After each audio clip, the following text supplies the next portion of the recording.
Jadi apa itu inspeksi K3? Inspeksi adalah kegiatan yang biasanya kita lakukan dalam rangka untuk memeriksa, mengawasi, dan juga mengendalikan ya penyimpangan-penyimpangan yang terjadi di tempat kita bekerja. Penyimpangan ini bisa dalam bentuk kondisi kerja yang tidak aman dan juga bisa dalam bentuk perilaku kerja yang tidak aman. Jadi dengan adanya inspeksi, kita juga ingin mencegah terjadinya kecelakaan kerja dan juga penyakit akibat kerja di tempat kita bekerja saat ini. Jadi penting banget untuk kita semua bisa melakukan inspeksi K3 dengan baik, apalagi orang-orang yang memang berkarir atau berprofesi sebagai seseorang yang berada di Departemen K3. Apa tujuan dari inspeksi K3? Oke, yang pertama adalah kita ingin memeriksa efektivitas dari suatu standar atau prosedur. Bisa jadi di perusahaan kita punya prosedur APD, kita punya standar untuk mengoperasikan forklift. Nah, dengan adanya inspeksi ini kita akan mencek apakah sudah dilakukan dengan baik atau belum. Apakah prosedurnya sudah terimplementasi dengan baik atau masih ada penyimpangan yang terjadi. Berikutnya juga adalah kita ingin mengidentifikasi bahaya yang ada di area kerja. Jadi dengan checklist yang kita miliki, tentunya nanti kita akan juga bisa mengcapture bahaya-bahaya apa saja yang terjadi di tempat kita sedang bekerja. Berikutnya adalah menemukan penyebab dari bahaya.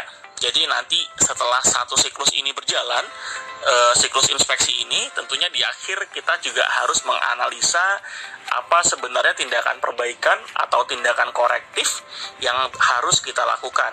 Tindakan ini tentunya harus menjawab akar masalah ya, yang itu adalah penyebab dari bahaya bisa muncul. Oke, melanjutkan kembali, berikutnya adalah kita harus bisa merekomendasikan tindakan perbaikan untuk mengendalikan bahaya yang kita temukan. Ini erat kaitannya nanti di akhir saat kita berbicara atau saat kita membahas terkait dengan corrective action. Berikutnya adalah kita harus memantau langkah-langkah perbaikan yang diambil untuk menghilangkan bahaya atau mengendalikan risiko.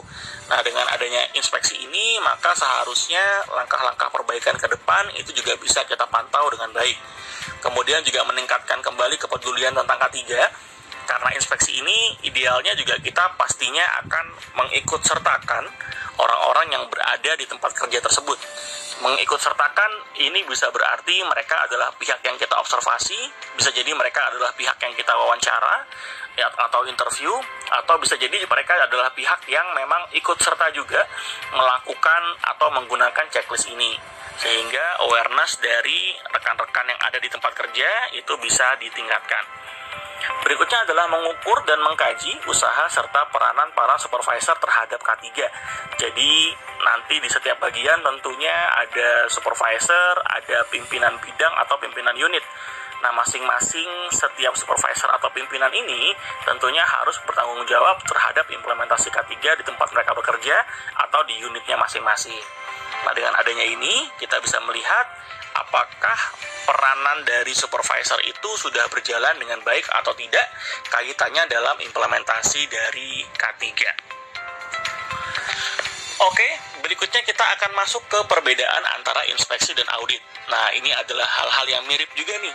Ya, seringkali kita agak kesulitan dalam membedakannya. Apa itu inspeksi dan apa itu audit. Oke, yang pertama adalah dari sisi scope atau objektifnya. Jadi kalau inspeksi, ini adalah upaya pemeriksaan terhadap pemenuhan persyaratan. Bisa dalam bentuk prosedur, bisa dalam bentuk standar, atau bisa dalam bentuk objek-objek tertentu. Ya, misalnya objeknya adalah mobil. Jadi kita melakukan inspeksi untuk mengecek apakah mobilnya sudah aman atau belum sebelum mobil itu digunakan. Atau bisa juga dalam bentuk objek, misalnya forklift. Jadi inspeksi forklift sebelum digunakan. Jadi ada checklist-checklist yang kita sampaikan. Kalau misalnya checklist tersebut tidak dipenuhi, maka menyebabkan forkliftnya juga tidak bisa kita gunakan. Nah, kalau audit, ini adalah penilaian sistem secara keseluruhan. Jadi sistem apa yang sudah kita aplikasikan. Misalnya kalau kita berbicara K3 berarti adalah SMK3 atau Sistem Manajemen Keselamatan dan juga Kesehatan Kerja. SMK3 ini bisa mengacu kepada ISO 45001 version 2018 atau juga bisa mengacu pada peraturan pemerintah nomor 50 tahun 2012. Nah, jadi dengan adanya hal ini, maka yang kita nilai, yang kita cek adalah keseluruhan dari sistem yang ada. Berikutnya, kalau misalnya inspeksi dilakukan terhadap satu, bisa jadi kondisi fisik dari fasilitas kerja, atau dua, bisa dalam bentuk aspek perilaku, misalnya pemenuhan penggunaan APD, prosedur kerja, dan juga lain sebagainya. Jadi objeknya yang kita lihat bisa dalam bentuk kondisi atau situasi atau tempat kerja seperti apa, dan juga bisa dalam bentuk perilaku atau manusianya atau behavior dari para pekerjanya. Audit sebenarnya juga bisa seperti itu, namun hal-hal tersebut adalah masuk ke dalam ruang lingkup audit. Jadi kalau audit kita melihatnya lebih besar lagi. Jadi kita harus melihat implementasi dari sistemnya. Sekali lagi kita berbicara mengenai sistemnya. Ada di mana penyimpangan atau gap-nya, bagaimana pelaksanaan seluruh programnya gitu ya. Sehingga nanti kita bisa dapatkan dari elemen mana saja dari manajemen sistem kita atau dari sistem kita yang tidak berjalan dengan baik. Oke, berikutnya adalah biasanya aktivitasnya berlangsung dalam waktu yang relatif singkat karena ruang lingkupnya tidak besar. Jadi kalau untuk inspeksi seperti itu, gitu ya. Namun kalau audit biasanya waktunya cukup lama karena ruang lingkup yang menyeluruh dan besar. Jadi ini sebenarnya tergantung daripada ruang lingkupnya. Untuk waktu juga untuk audit harus terencana biasanya ya. Jadi harus dilakukan secara terencana, kemudian juga harus terstruktur ya. Namun kalau inspeksi boleh terencana, boleh tidak. Preventive maintenance inspection itu adalah hal yang terencana. Tapi kalau kita tidak terencana, misalnya dalam bentuk pengecekan APD secara langsung, spot buy misalnya, kita langsung pengecekan langsung, boleh-boleh saja. Jadi kalau inspeksi bisa terencana, bisa tidak terencana, audit akan terencana dengan baik. Semuanya kita masuk kembali sekarang ke tahapan dalam melakukan inspeksi K3. Jadi dalam melakukan inspeksi ini ada beberapa tahapan. Kita akan bagi ke dalam 4 hal. Yang pertama adalah perencanaan, yang kedua adalah pelaksanaan, lalu ada pelaporan, dan terakhir adalah tindakan korektif. Setiap bagian ini tentunya akan memiliki porsi masing-masing, akan memiliki tugas masing-masing, dan ini yang akan kita bahas selanjutnya. Kita mulai dari perencanaan. Oke, perencanaan yang pertama adalah kita harus menentukan ruang lingkupnya. Jadi ruang lingkup dari inspeksi kita ini apa sih? Yang pertama adalah objeknya, gitu ya. Objek inspeksinya apa? Ya, inspeksinya bisa pada kendaraan, peralatan, emergensi tadi misalnya, penggunaan APD dan lain sebagainya. Bisa juga mencakup dari prosedur atau standar kerja atau SOP atau instruksi kerja. Jadi misalnya ada SOP inspeksi, SOP penggunaan APD, instruksi kerja penggunaan forklift, itu kita bisa gunakan sebagai ruang lingkup dari checklist kita.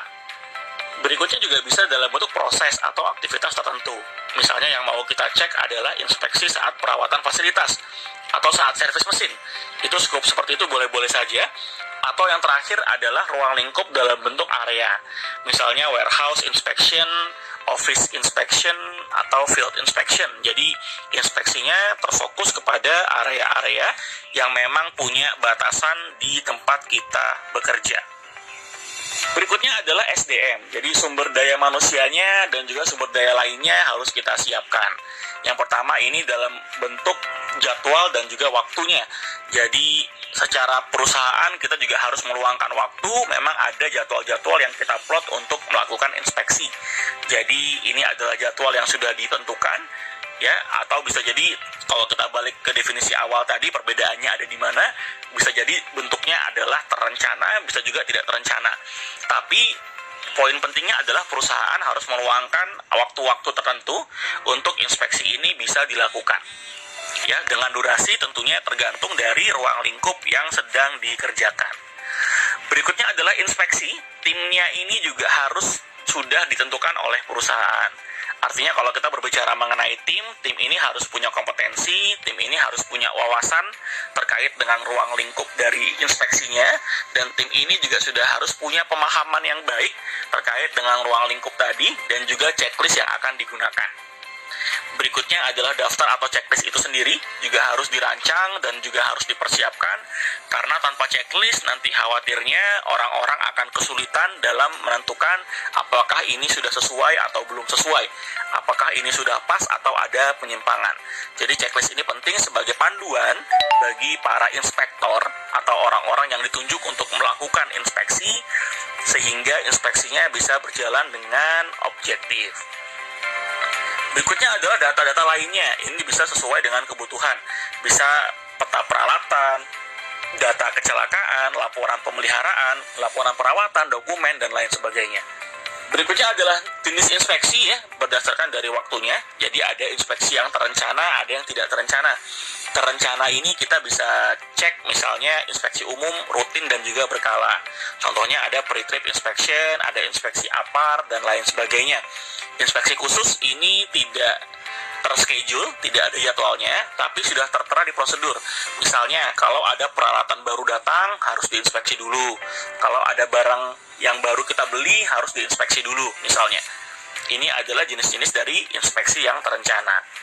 Dan yang tidak terencana, itu adalah yang tidak menentu dan tidak sistematis.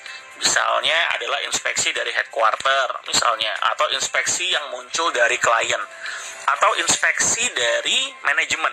Nah, seringkali kan juga ada manajemen walkthrough atau ada manajemen inspection. Jadi kadang dadakan, kadang juga terencana. Nah, ini kalau misalnya manajemen mau melakukan inspeksi dadakan, maka ini juga bisa dikatakan sebagai inspeksi dengan kategori yang tidak terencana. Jadi, itulah kenapa penting sekali untuk menjaga tempat kerja kita di level yang terbaik, sehingga kapanpun dicek, ya, kita sudah bisa memberikan hal-hal yang terbaik di tempat kerja. Dan untuk tujuan besarnya ya, yaitu kita mau mencegah penyakit dan juga mencegah kecelakaan, itu bisa kita capai ke depannya. Berikutnya adalah kriteria dari tim inspeksi. Nah, kriteria dari tim inspeksi ini adalah yang pertama tentunya memiliki pengetahuan terkait objek yang akan diperiksa. Ya, kemudian adalah memiliki pengetahuan terkait persyaratan K3 pada SOP ya, atau dokumen yang menjadi acuan untuk inspeksi. Kemudian memahami prosedur dari inspeksi K3. Jadi harus tahu dulu bagaimana prosedural pelaksanaan dari inspeksi K3 ini. Kemudian adalah memahami checklist inspeksi yang digunakan. Ya, jadi jangan sampai pas pakai checklist tahu-tahunya nggak ngerti checklistnya tentang apa. Lalu yang terakhir yang penting juga adalah mampu berkomunikasi dengan baik. Karena saat nanti datang ke tempat kerja harus bisa berkomunikasi dengan rekan-rekan yang lainnya. Oke, berikutnya adalah untuk checklist. Jadi checklist inspeksi ini bisa kita buat berdasarkan aspek krusial yang muncul pada prosedur atau standar yang kita gunakan. Nah, kalau kita mau pakai nomor atau mau pakai sistem scoring juga boleh-boleh saja. Misalnya 3 itu bagus, 2 perlu perbaikan, 1 tidak ditemukan apapun yang tidak sesuai, dan lain-lain. Jadi contohnya misalnya di sini adalah preventive maintenance untuk peralatan misalnya, atau overhead crane. Nah, jadi ada waktunya, ada poin-poin apa saja yang harus dicek dari daily aspek gitu ya, atau harian. Ini adalah salah satu contoh saja. Teman-teman bisa customize, menyesuaikan dengan tempat-tempat yang ada di tempat kerja teman-teman semua. Oke, berikutnya kita akan masuk ke kategori pelaksanaan. Di pelaksanaan ini kita akan melihat metode inspeksi apa yang bisa kita gunakan. Yang pertama adalah observasi, yang kedua melakukan pengukuran, yang ketiga adalah review dari dokumen yang ada, dan terakhir adalah wawancara. Yang pertama adalah di observasi. Jadi observasi ini penting sekali untuk kita bisa melihat dengan baik apa sebenarnya objek yang sedang kita lakukan inspeksi. Misalnya kita sedang menginspeksi area kerja atau warehouse misalnya. Maka kita harus punya kemampuan observasi yang kita bisa compare kepada checklist yang kita miliki. Sehingga nantinya setiap item pada checklist kita bisa cek. Jadi tidak ada hal-hal yang terlewat. Berikutnya adalah pengukuran. Ya, melakukan pengukuran ini juga bisa dilakukan misalnya kita inspeksi area kerja yang di dalamnya ada mengenai kebisingan. Maka nanti dengan sound level meter kita bisa lakukan pengukuran kebisingan. Ya, itu adalah salah satu contoh bagaimana kita bisa inspeksi yang di dalamnya ada metode melakukan pengukuran. Berikutnya adalah review dokumen. Ini cukup jelas ya, tinggal kita lihat saja dokumentasinya bagaimana. Ya, misalnya inspeksinya menyebutkan bahwa di setiap APAR harus ada checklist inspeksi yang sudah diisi dan juga sudah ditandatangani. Maka kita bisa cek dari setiap APAR ada tidak dokumen checklistnya, gitu ya misalnya. Ya, yang terakhir adalah wawancara. Jadi kita bisa menginterview orang-orang yang ada di tempat kerja tersebut atau penanggung jawab area tersebut sesuai dengan ruang lingkup pekerjaan masing-masing atau ruang lingkup inspeksi yang sudah kita tentukan. Nah, nanti di sini kita akan menemukan beberapa hal yang kita bisa jadikan bahan untuk improvement di area kerja tempat kita berada. Oke, dan temuan pada saat inspeksi, ya, apabila ada, maka yang pertama kita harus pastikan berpedoman pada checklist inspeksi, ya. Pastikan standari setiap poin yang ada pada checklist dan catat hasil temuan inspeksi. Jadi kalau ada temuan jangan sampai terlewat, jangan sampai kita biarkan begitu saja, karena temuan ini adalah potensi ketidaksesuaian yang kedepannya ada potensi juga untuk merugikan. Merugikan di sini bisa jadi rugi dalam bentuk penyakit akibat kerja atau kecelakaan akibat kerja, atau juga bisa kerugian material kalau kita biarkan. Jadi pastikan setiap kita lakukan inspeksi, kita checklist dengan baik dan temuannya kita tuliskan dengan jelas. Kalau memang perlu gunakan foto, maka silahkan gunakan foto, ya, sehingga nanti si pemilik area kerjanya atau petugas yang nanti akan kita assign sebagai pelaku atau orang yang mengerjakan action plan-nya itu bisa memahami laporan inspeksinya dengan baik. Berikutnya adalah ambil tindakan perbaikan sementara terhadap temuan inspeksi. Ya, kita harus bisa menjelaskan temuan inspeksi dengan baik kepada personel di area inspeksi. Misalnya, saat kita inspeksi ternyata kita menemukan kondisi pintu darurat itu tertutup dengan kardus-kardus.